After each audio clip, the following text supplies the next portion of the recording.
le parti Alliance nationale pour le changement, a décidé de ne pas siéger à l'Assemblée nationale nouvellement élue lors des législatives du 29 avril 2024. Cette annonce a été faite ce vendredi lors d'une conférence de presse à leur siège, par Éric Dupuy, secrétaire national en charge de la communication du parti.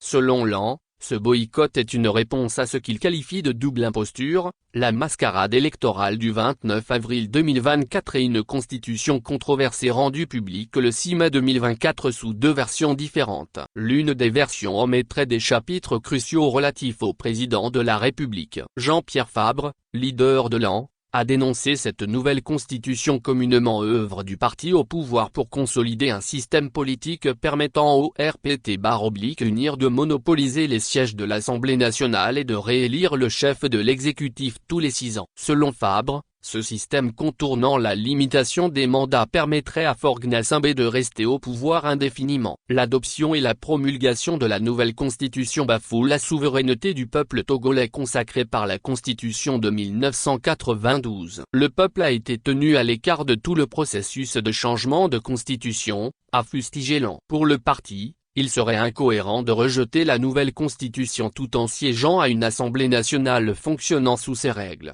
Francis Pedro Amusin, chargé des relations avec la presse, a présenté un mémorandum détaillant les motivations de cette décision. La nouvelle constitution n'a qu'un seul objectif, consacrer le maintien d'un homme à la tête du pays, sans passer par l'onction directe du peuple souverain, a-t-il déclaré. Le mémorandum critique également la nomination du président du Conseil par son parti sans consultation des autres membres de l'Assemblée et sans intervention d'aucune institution politique de la République.